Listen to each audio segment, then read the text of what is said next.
ඔව් 2000 අවුරුද්ද වෙනකොට ආනමඩුව සහ පුත්තලන් දිස්ත්‍රික්කයට එක්සත් ජාතික පක්ෂය අපේක්ෂකෙක් දාගන්න බැරි තත්ත්වයක් තිබුණා. එදා තිබුණ බිහිසුණු තත්ත්වයක් එක්කලා අපේ එක්සත් ජාතික පක්ෂයේ උදවිය මේ ආනමඩුව මැතිවරණ කොට්ටාසේ අතහැරලා ගින් තිබුණේ. කොළපාට කොඩියක් දානව නෙමෙයි කොළපාට ඇඳුමක් අඳිනව නෙමෙයි අඩුතරමේ ඉටි රෙද්දක් පුත්තලම නගරවත් විකුණන්න බැරුව ගියා කොළපාට එක. එවැනි පරිසරයක් තිබුණේ. එවැනි බිහිසුණු තත්ත්වයක්. ඒ බිහිසුණු පරිසරය වෙලාවේ තමයි මම ආනමඩුව මැතිවරණ කොට්ටාසේ ඇවිල්ලා ප්‍රජාතන්ත්‍රවාදය ජනමතය ශක්තිමත් කරේ. ඒ ශක්තිමත් කරපු තැන ඉඳලා මට බොහොම අභියෝග ගණනාවකට මුහුණ දෙන්න වුණා. මට විරුද්ධව මේ ලංකා අධිකරණය තුල නඩු 39ක් ගොනු කරලා තියෙනවා. ඒ වගේම මිනිමෙරුන් චෝදනා, බෝම්බ ගැහිමේ චෝදනා මේ වගේ බරපතල චෝදනා දැම්මා. මේ සියල්ලට මම මුහුණ දුන්නා. තවත් නඩු 4කට මම මුහුණ දෙනවා අධිකරණයට ගොඩ වෙනවා. ඒ වගේම මගේ දේපල, මගේ හලාවත කාර්යාලය, ආනමඩුව කාර්යාලය, මගේ නිවස, මගේ කරවලගස්සව ගොඩනැගිල්ල, මගේ වාහනය මේ සියල්ල ගිනිපත් කරා. ඒ විතර නෙමෙයි. එක්සත් ජාතික පක්ෂයේ හලාවත ආසනයේ පළාත් සභා මන්ත්‍රී බසාන්ත කියන පුද්ගලයා මර කණ්ඩායමක් එක්ක ඇවිල්ලා අපේම පක්ෂයේ උදවිය 2010 අප්‍රේල් මාසේ 10 වෙනිදා මට පහර දීලා මාව කපලා කොටලා මාව ඝාතනය කරන්න උසන. මගේ මේ හිසට විතරක් මැහුම් 54ක් යොදලා තියෙනවා ඒ බරපතල තත්ත්වෙන්. ඒතර මම ICU එකේ දැඩි සත්කාර ඒකකේ සති දෙකක් ගත කරා. ඒ වගේම මම කොළඹ ජාතික රෝහලේ මාසයකට වැඩි කාලයක් නේවාසික ප්‍රතිකාර ගන්න සිද්ධ වුණා. මේ වගේ සිද්ධි ගණනාවකට මාව මුහුණ දුන්නා. එහෙනම් ආණ්ඩුවෙනුත් මට පට්ට යන්න ගහලා තියෙනවා. ඒ වගේම එක්සත් ජාතික පක්ෂෙත් බේබදු කණ්ඩායමක් මට මාව මරණය දක්වා ගෙන යාමට උත්සාහ කරලා තිනවා. හැබැයි මේ සියල්ල හමුවේ රංගේ බණ්ඩාර කරන්න පුළුවන් කැපවීම් සියල්ල කරලා ඉවරලා එක්සත් ජාතික පක්ෂය ශක්තිමත් කරන්න කටයුතු කරලා තිනවා. මගේ ධනය, ශ්‍රමය, කාලය, මගේ පෞලි සමාජික, මගේ දේපල මේ සියල්ල එක්සත් ජාතික පක්ෂය වෙනුවෙන් මම විනාශ කරගෙන තිනවා, කැප කරලා තිනවා. ඊටාම පැහැදිලිවම රංගේ බණ්ඩාර එහෙට මෙහෙට පනින්නේ රංගේ බණ්ඩාරගේ ආරම්භය අවසානය එක්සත් ජාතික පක්ෂය. දැන් මේ මැතිවරණ ව්‍යාපාරය යද්දි දැන් ඊයේ හැන්දෑවේ පුත්තලමේ සාකච්ඡාවක් තිබ්බා. මේ සාකච්ඡාවට සහභාගී වුණා ප්‍රියංකර ජයරත්න උන්නේ. එයාගේ ප්‍රධානත්වයෙන් තමයි මේ සාකච්ඡාව තිබ්බේ.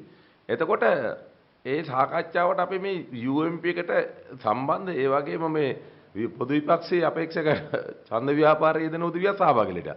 අවාසනාවක මහිම කියන්නේ ප්‍රියංකර ජයරත්නලා තමන්ගේ මිනිස්සු දන්නෙත් නැහැ අනුගේ මිනිස්සු දන්නෙත් නැහැ. මොකද ෆීල්ඩ් එකේ ඉන්න මිනිස්සු නෙමෙයි ජනතාව අතර ඉන්න මිනිස්සු නෙමෙයි පියරු බබ්බෝ වගේ රොයල් ලයිෆ් එක ගෙවන මිනිස්සු. ඒක නිසා මේ මිනිස්සුන්ට ජනතාව අඳුරා ගන්න බෑ. දැන් ඊයේ කියනවා මිනිහා රැස්වීමේදී එයා සිවිල් ගුවන් සේවා ඇමතිවරයා මේ පොදු විපක්ෂයට එකතු වෙලා ඉන්න කට්ටිය ඔක්කොම ජාත්‍යන්තර කුමන්ත්‍රණකාරයෝ මේ කුමන්ත්‍රණකාරයෝ සියලු දෙනා 9 වෙනිදා එනකොට රටෙන් පයින්නවා. එයා ගුවන් ඇමතියා නිසා එතනින් පයින්න දෙන්නේ නැතුව සියලු දෙනා එතන બ્લોක් කරලා අල්ලා ගන්නවා කියලා. මම දන්නා බොහොම පැහැදිලිව එංගලන්තේ ගේ තියාගෙන ඉන්න ප්‍රියංකර ජයරත්න, ඕස්ට්‍රේලියාවේ සම්බන්ධකම් තියාගෙන ඉන්න ප්‍රියංකර ජයරත්න ඔහු ලෑස්ති වෙලා ඉන්නේ මේ 9 වෙනිදා ඉස්සෙල්ලා 8 වෙනිදා රාත්‍රියේම රටින් පනින්නට. මොකද ඔහු දන්නා මේකේ නියත පරාජය කියලා. ආනමඩුවේ සියලු බලකඳවුරු ගැලවිලා එක්සත් ජාතික පක්ෂ මාත් එක්ක එකතු වෙලා තියෙනවා. 17 වෙනිදා ඉතුරු ටික බලා ගන්න පුළුවන්. මෙන්දා ප්‍රියංකර ජයරත්න මහත්තයාට රෙදිත් නැතුව තමයි ආනමඩුවෙන් යන්න වෙන්නේ 9 වෙනිදා එළිය වැටෙනකොට. ඒට ඉස්සෙල්ලා 8 වෙනිදා රාත්‍රියෙන් ෆයින් හදනවා කියන එක අපි දන්නවා. තමන්නාසලා වැඩ කරගෙන යන්න ඉතුරු හරිය අපි කරමු. ඒ වගේම මිත්‍රයන් දැන් SP දිසානායක කටින්දා කෙලව ගත්ත මිනිහෙක්. නිකන් නෙමෙයි වැඩ කරලා නෙමෙයි කට කියවන්න ගිලා. වාචාලකමට දත් 32ක් තියෙන කට බ්‍රේක් එකක් ඇතුව පාවිච්චි කරන්න දන්නේ වාචාලකමට කියවලා තමයි අවුරුදු දෙකක් හිරපත් කෑවේ. අනිත් මිනිස්සු හිරපත් ගන්න අපරාධ කරලා, වැරදි වැඩ කරලා. මේ කට කියවන්න ගිහලා හිරේ ගිය. ලංකාවේ කට කියවලා හිරේ ගිය එක මිනිහෙක් ඉන්නවනම් ඒ එකම මිනිහයි මේ ස්විසා නායක විතරයි. මෙයා දැන් සමස්ත කාන්තාව මේ රටේ 53% ඉන්නේ කාන්තාවන්. සමස්ත කාන්තාවන්ට අපහාසයට උපහාසයට ලක් කරන පිළිකුලට ලක් කරන කතාවක් තමයි SP දිසානායක කිව්වේ. SP දිසානායක කාන්තාවක් එක්ක කොහොමද ගෙදරක ජීවත් වෙන්නේ? ඔහු කියනවා කාන්තාව චන්ද්‍රිකා මැතිණිය කාන්තාවන්ගේ රෙදි ගලවනවා කියලා.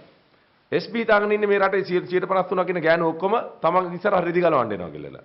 එහෙම නැත්නම් මෙයාගේ මේ තියෙන වලත්තකම, කුපාඩිකම, මෙයාගේ තියෙන සල්ලාලකම මුළු ලෝකෙටම රටටම පෙන්නනවා කාන්තාවන් රෙදි ගලවනවා කියලා.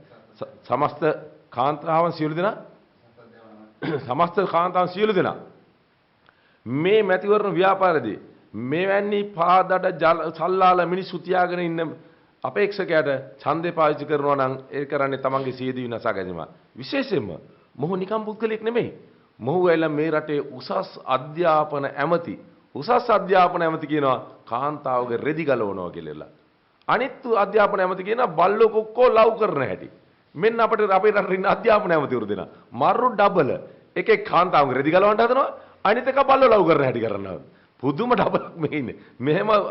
මෙහෙම අධ්‍යාපන ඇමතිවරු දාලා මේ රටේ ජනාධිපතිවරයා මේ රටේ අධ්‍යාපනය කොතෙන්ද ගෙනියන්න හදන්නේ කියලා ඉවරලා අපිට හිතා ගන්න බෑ. සමස්ත අධ්‍යාපනය විනාශ කරගෙන යන්නේ මේ වගේ අවිනීත සල්ලාල නොහිමිනා කතා කරන මිනිස්සු මේ අධ්‍යාපන ඇමතිවරු වලට දාගෙන ඉමුසා. දැන් ඒකම තව එකවරක් ඉන්නවා කළුතර දිස්ත්‍රික්කේ. රෝහිත අබේගුණවර්ධන කිව්ව සමස්ත සියලු දෙනාම. එයාට මුදල් හම්බ කරේ කොහොමද කියලා අල්ලස් දෙපාර්තමේන්තුවේ විමර්ශනයක් කරා. විමර්ශනය කරනකොට එන්න කියපු දවසේ මෙයාට පගා පොළොංගෙක් කෑවා. පගා පොළොංග මෙයාට කනකොට අනිත් පැත්තෙන් විභාග කරපු පොලිස් පරීක්ෂකවරු දෙන්න යාපනයට මාරු කරා. කාන්තා පොලිස් පරීක්ෂකවරිය වවුනියාට මාරු කරා. පොලිසියේ උදවිය මතක තබා ගන්න ස්වාධීන පොලිස් කමසමක් ඕන කියන්නේ අපි ඒකටයි. හින්දා මෙවැනි වලත්තෙන්ට ඕන විදිහට මේක ක්‍රියාත්මක කරන්න නෙමෙයි දූෂිතයන්ට ඕන විදිහට වැඩ කටයුතු කරන්න නෙමෙයි යහපත් පාලනයක් ඇති කරන්න තමයි අපි මෛත්‍රී පාලනයක් ඇති කරන්න හදන්නේ. දැන් මෙතෙන්දී රෝහිත ගුණහ කියනවා ඊපෙරේදා පොල් ගෙඩිය දෙකට බෙදපුවාම පිරිමි බෑයයි ගෑනු බෑයයි තියෙන්නේ. දැන් මේ ගෑනු බෑයවල් ටික තමයි ඔක්කොම මේ එකතු වෙලා තියෙන්නේ මෛත්‍රීපාල සිරිසේනත් එක්කලා පොදු විපක්ෂයට. එතකොට මේ රටේ ගෑනු බෑයවල් තමයි 53ක් තියෙන්නේ කියන එක මේ මිනිහා දන්නේ නැහැ. අඩුතරමේ මේ රෝහිත අබේගුණවර්ධනට තමන්ගේ ගෙදර තියෙන ගෑනු බෑයවල් ටිකේ ඡන්දවත් හම්බෙන්නේ නැහැ. මේ බුලත් කොලේට හම්බෙන්නේ නැහැ කියන එක මම බොහොම පැහැදිලි කරනවා. මේවා දන්නේ නැතුව අවිනීත අශීලාචාර කතා රටේ ජනතාව විදියට නූගත්කම ප්‍රදර්ශනය කරන්න එපා කියන එක මම ඌට කියනවා.